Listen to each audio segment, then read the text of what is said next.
coming to you live from the Tulip greenhouse here on our farm. My name's Amanda Miller, and I just wanted to get into this, starting to do videos just to show you like kind of my day-to-day life. I'm a farmer, I'm a mom, my husband's a full-time farmer. We get into a little bit of everything, so just really want to take you guys through what we're doing, what we're trying to accomplish here, and just the neat way that I believe we are living, that I believe we are showing our daughter how to live, and you know, just maybe give you some ideas with stuff you might want to get into, and kind of neat tricks on how to grow things, start your garden, canning, cooking. We're dairy farmers, so we can give you some insight into that, what we're doing with the cows, how we raise our cows. We also make cheese, milk, butter, yogurt. We have some local processors that we take our milk to that are currently making those products for us, and in the future we would like to start doing that ourselves. So when we start doing that, we will definitely be bringing you tons of information and videos on what that looks like, processing dairy on a small facility. Not grow up on a farm. I'm originally from Baltimore City, grew up on, city-county line. My parents were older when they had me, so they're that older generation that wasn't quite, they were removed from the farm, but they weren't so many generations removed from the farm. So my parents really believed in getting me out into the world, not just with farming, but just understanding a little bit of everything so that I was exposed to a lot. And that way I could make decisions on what I wanted to do as a person, as an adult when I got older. So I really, really am thankful for them showing me all of that. From an early age, we had a garden. We were lucky enough to have a really, really big, like double lot in the city. So we had a garden growing up. Out by the built-in pool we had, I would go and pick, fresh lettuce with my mom for dinner. We'd always do salad out by the pool during the summers. We would pick strawberries, and it wasn't heaps of strawberries, but it was enough strawberries to have a nice snack. We had pear trees in our yard, so we would pick pears. I would always get a pear in my lunch. My mom would stick it in the brown bag so they'd ripen up perfectly, and I'd have a nice pear for lunch. Stuff like that just made me really value being outside and tending the land and, getting the fruits of your labor. So that's where I guess my interest began. And then moving forward, I had a lot of hobbies growing up. I did dance, I did piano, stuff that, little girls would do. But then as I got older, the farming and outdoors life really intrigued me. I think every girl goes through that horse stage. We all want a horse, we all want a pony. Definitely had my stage. My cousins, not too far removed from my mom, had horses, so it was nice that, we could go out to the county and I could ride. I took lessons from an early age. I probably started around, I want to say like 9 or 10, and then rode all through high school, and then rode a little bit into college. That factored kind of what I picked as a major. I picked animal science as my major, thinking I wanted to be a large animal vet. As I went to University of Maryland, College Park. As I got to Maryland, not being from a farm, not working with a lot of vets, you're just saying I want to be a vet because you're thinking that's the path for you. And I do care about animals, I do care about their well-being, but I hadn't been exposed to all of that yet. Whereas my husband, who grew up on a dairy, went to Penn State, majored in animal science. I mean, he should have been the vet. He didn't want to be a vet, but he easily could have went on to vet school and been a large animal vet. He knew he wanted to come back to the farm, the family farm, and farm. So that is why he got his degree in animal science, and I believe he did a major in farm business management. So he knew what he wanted to do from an early age. When I got into Maryland, it was definitely a big school. I was little fish, big pond. I came from a really small, all-girls school. I think there were 96 in my graduating class. So coming from that and going to Maryland, it was definitely a bit of a shock. The nice thing about the Ag College at Maryland is that it's smaller within the university system. So when I got into those animal science and those ag classes, the classes were smaller. I started seeing people I recognized. I made friends. It was the community that really got me into loving being in Maryland. If it wasn't for the community and the alumni support and, you know, getting involved with State Fair, working at the university's dairy out in Howard County, you know, doing internships with Y Angus and stuff, if I hadn't gotten involved in all that and met so many amazing people, I don't know that my experience at Maryland would have been as great if I were to have just gone to classes. So I highly recommend like getting out and getting that experience. It was through those experiences, especially at the University of Maryland's dairy farm, and with a combination of my classes, I took ag business management. I think it was called farm management back then, and I took that class with an extension agent who was also a professor, and his name's Dale Johnson. Dale Johnson exposed me. I just thought, like, coming from the city, not coming from a farm, I mean, of course everybody wants to be a farmer, right? It's so like romantic and cool, and I just thought to myself, like, I'll never be a farmer because I don't have the money, I don't have the farm, I don't have the land, I don't have the capital, like, it'll never happen for me. So my goal was always, like, you know, become a vet, do something like where you could make money and then buy yourself a little bit of land and have like that farmette, that hobby farm, lifestyle farm, if you will. But it wasn't until I met Dale Johnson in my, I guess it was my sophomore or junior year, took those classes, and we had to do like an internship where we wrote a business plan for the farm we wanted, and then we also did field trips throughout the year.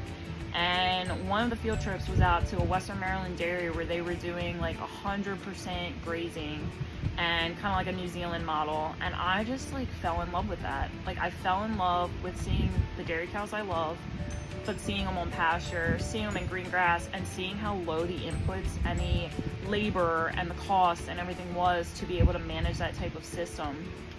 So, you know, through that, he showed me that, like, if you are able to buy some land and some cows, like, you could probably do it by yourself, Amanda. Like, you could probably make a dairy happen. And that just kind of fueled my fire. I dropped out of pre-vet. I took on the animal science, but the animal care and management track. And then I also double majored. I double majored in ag science and technology, and I did that because I wanted to take agronomy classes. I wanted to know more about plants and grass and what these cows needed to eat to make them produce milk. So it was through all of that and all that exposure that I went into my senior year, which was technically my 5th year.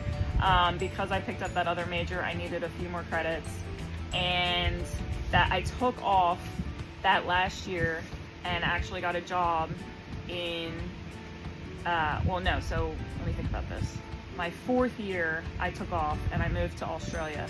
I moved to Tasmania, Australia, and I got a job as a cow manager on a 900 cow dairy farm down there. And that was the craziest thing I've ever done. My dairy science professor was the one who recommended me and hooked me up with the people. My boss, my direct boss, he was from New York State. He went to Cornell, but then I found through the grapevine that he was a little crazy, and, you know, I don't know that he ever got his degree from Cornell. He might have finished it somewhere else, but you know, I was told it was going to be just like New Zealand down there. It was going to be gorgeous. We get down there, I moved down there with, it was me, a boy from Ohio, and a boy from Canada. And I moved down there in the first week. The boy from Ohio didn't make it, he went home. Me and the Canadians stuck it out and actually became like best friends out of it. He was from a dairy in southern Ontario, but he was originally from Switzerland. Just had a really strong work ethic, and I've always had a really strong work ethic, so prided myself on that as well. And just, we really hit it off and kind of got each other through it, to be honest. Down there, you know, it's that system where all the cows are on grass. You know, you're doing a lot of fencing. You're bringing them into a rotary parlor, similar to a carousel, but you're on the outside milking them. And I was just exposed to so much, and not just like with the farm, but I was exposed to so much in life. So I do not regret any of that, even though pretty much every day something tried to kill me down there, whether it was a snake, platypus, Tasmanian devil, black widow spiders, whatever you could think of, it was probably down there. But I survived and I came home, and I always just said to myself, like, I got really sick down there. I ingested some rotten calf milk somehow, they think, and I got Campylobacter, and I dropped about like 30 pounds in a few days, and they thought, like, I was so sick they couldn't put me on a plane to take me home, so they were like, you know, we just got to keep monitoring you here. And once I got through that, I just said to myself, like, nothing in life will ever be that hard. And I've kind of tried to, like, just always have that voice in the back of my head telling me that as I've gone through trials and tribulations in life, with whatever it may be since I've come back from Australia. But came back, going into my last semester, which would have been my 4.5 years, finished up some classes, finally got my degree, finished 2011, and I was open to anything. I was applying for extension agent jobs. I got admitted to grad school to, get a master's in ag education, to go on and do extension even more, or to be a professor potentially. Wasn't quite, like, really into that. Like, it didn't, like, drive me. Like, I wasn't super passionate about that, but ag education, I've always cared about it, but I wasn't, I didn't know that was my calling. Growing up, grew up on the water, always loved fishing, boating, all of that. Thought about maybe joining DNR police, making that like a starter job. Got into the academy and ended up not going because I took a job with AET Consulting, and at first, honestly, like, I didn't quite know what I was getting into. Like, I knew I was going to write nutrient management plans and consult with farmers. That's all I knew. And that was my big, like, eye-opening experience. That brought me into the world of agronomy. I met so many people through that. I'd have to do, like, the math. I feel like it's been so long, and I'm only in my late 30s. But I was with him for a number of years, and that's how I met my husband. My husband's farm was right next door to my neighbor's company / farm. And yeah, through consulting and knowing them, being farmers in the area, I met my husband. We knew each other, but we didn't start, like, actually dating, talking, until the next year. We both decided we wanted to join our local Farm Bureau Young Farmers group and get more involved with the community. We both were scooping ice cream at our county fair, because our county young farmers always run the ice cream booth at the county fair. So we were scooping ice cream there one night. It's usually July, super hot in there, no AC, everybody's stressed out because the line's super long, everyone wants their ice cream, and then we do hand-spun milkshakes. So nobody wants to do those milkshakes, they just want to scoop ice cream and be done with it. So me and my husband got thrown on the milkshake line, just us two all night. And I kind of thought, like, by the end of the night, well, if we could get through making milkshakes together, like, we might actually make it work as a couple. So after that, I think is when he asked me out on a date, and, we've been together ever since. But yeah, through AET Consulting, I got my feet wet in agronomy, moved on to do agronomy internships with Pioneer. Worked briefly for local soil conservation office, and then moved back home. My family was at the beach at the time, moved back home to the lower shore, and got a job with Purdue as the local Pioneer seed sales rep. I did that for 3 years, absolutely loved it, absolutely loved the farmers down there, amazing guys. They all just, like, welcomed me, their wives, their families, they all just welcomed me into the area, just, like, really, really amazing people down there, and I just loved that lifestyle down there. It was pretty amazing, selling seed, waking up in the morning at the beach, selling seed, being on farms all day, and then coming home and going fishing at night. I mean, it was absolutely amazing. After 3 years, Purdue decided they were getting out of the seed business, and I kind of had to make a choice of, like, where I was going to go. During that time, I mean, I was immersed in agronomy, but during that time, I'm in the truck riding around to these farmers, and the podcast I'm listening to is, Curd Nerds and Cutting the Curd and, all the cheese podcasts I could, because that still to that day had always been my passion, was cheese and dairy and making it happen. And I told people I was going to make it happen. I'm going to be a cheesemaker one day. I got started into making the cheese when Wes and I started dating back in 2012. I just started playing with his milk. I've always loved to cook. I try to cook everything from scratch. My mom was a huge cook. She went to pastry school, so cooking's in our blood. But it was when I started working with that milk, I was blending where I come from and what I love doing with this new passion of the farming and all of that, and it all just kind of came together perfectly. And I made this cheese and it was good. And my husband said, you might have something here, this is really good. So yeah, when Purdue kind of said we're getting out of the seed business, I got offers to keep doing what I was doing, or move to other divisions, or start my own business and whatnot. But it just didn't, sometimes you just got to go with your gut. It just didn't feel quite like that was the path for me, even though I loved it so much. I was perfectly happy. But if you want something more, sometimes you just have to go for it. And I was constantly thinking about making cheese. So, long story short, moved back up to the northern part of Delmarva with my husband, and I got a job at University of Delaware as their cheesemaker. Who knew that position was open just at the perfect time?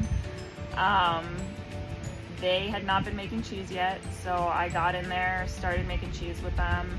I got to write the recipes. I got to write, SOPs, and learn a lot about food safety that I hadn't been exposed to before. I think it was an amazing foundation builder for me, because I got started off on the right foot.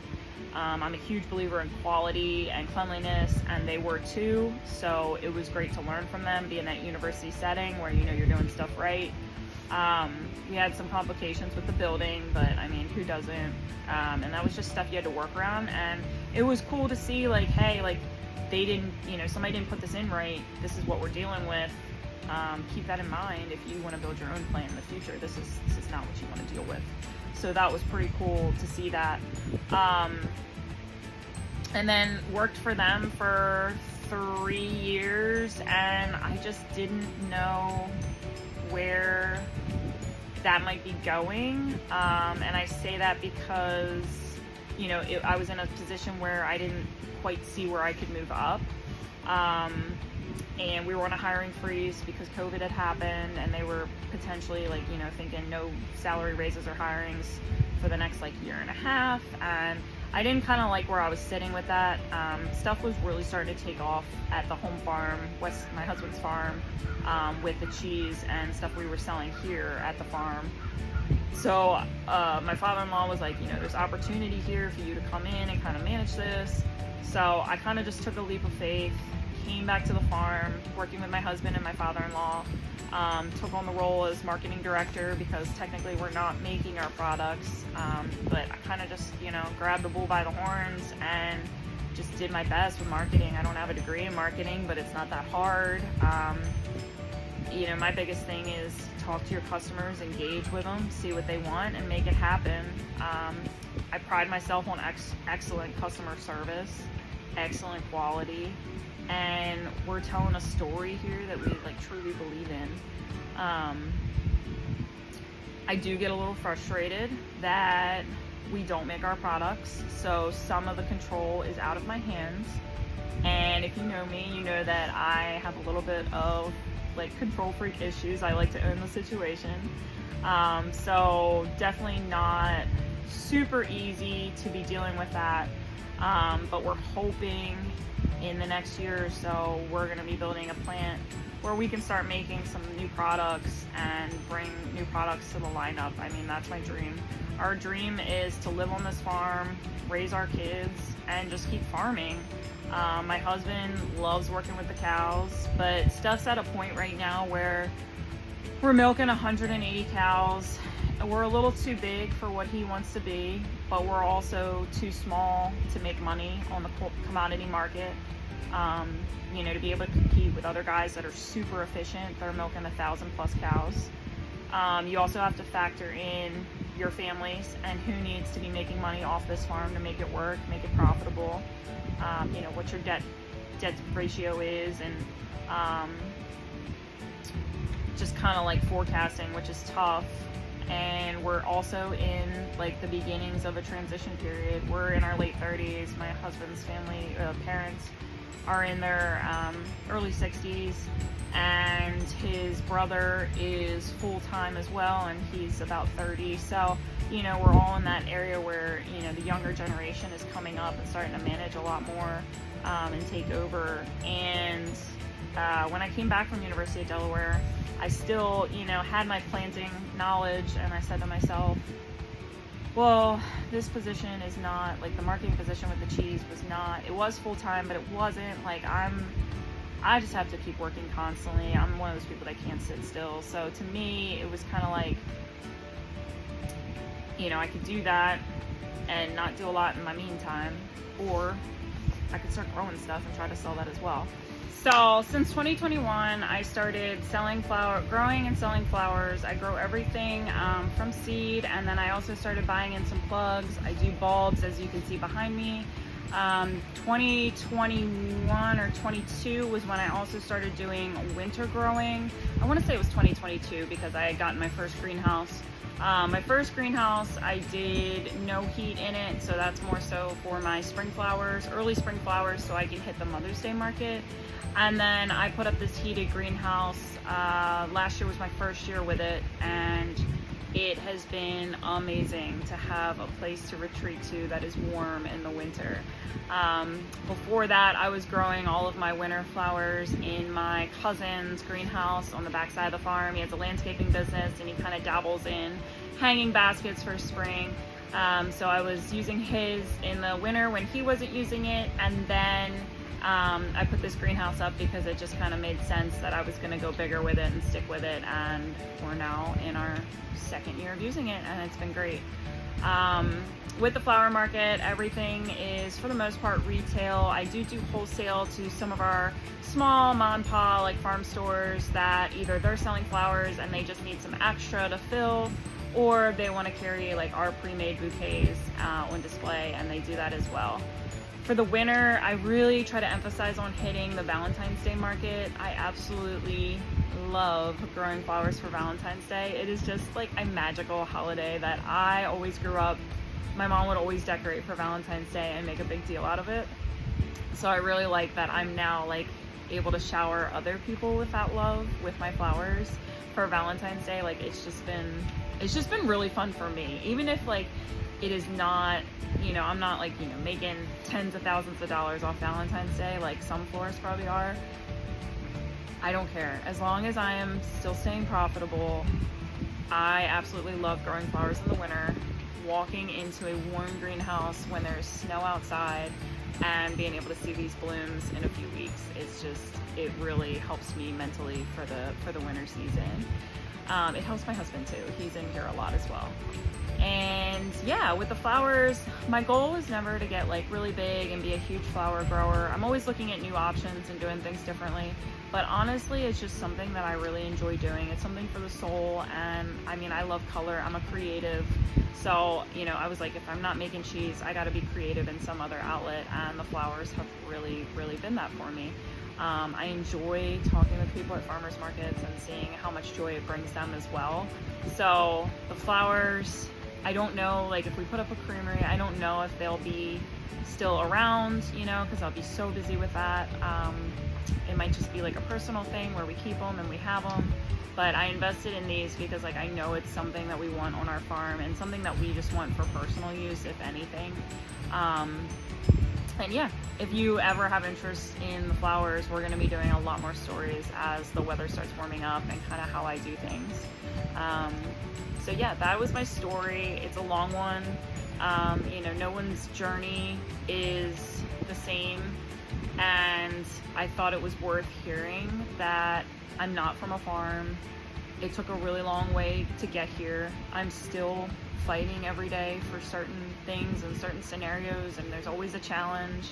But I love this lifestyle. Like I love waking up, being my own boss, pushing myself, being an entrepreneur, getting to tackle new markets, like see what's up and coming, see how we fit into it. And then I also love that I have a 2-year-old and she's getting to see all of this. She loves the flowers, she loves the cows. She's with my husband right now. They're doing vet check today. She became best friends with the vet. The vet got her like a cow book and all, and like she's just obsessed with the vet. So it's just like a magical life for her to grow up in, and she's gonna learn so much in science and math and just really everything. Her language has exploded. I mean, I don't know many 2-year-olds that are talking about tractors, wrenches, bolts, you know, cows, udders, colostrum. She can say it all. So yeah, you'll see more of that in the series. And with this YouTube, I just want to bring these videos this year to light and kind of show what we're doing here. And I want to be that resource that you can ask me questions, because you know, I've got 37 years under my belt. My husband's 36. He's been doing it since he was born, basically. You know, we both have degrees in agriculture. I have numerous certifications in crop science and crop advising and cheese making, and he also has a really, really big knowledgeable business background. So if we can give you any advice in this series, like, we would love to. So please reach out. I hope the comments start, you know, moving and we start getting feedback on these videos, and I hope that you like them. So thank you and have a great week.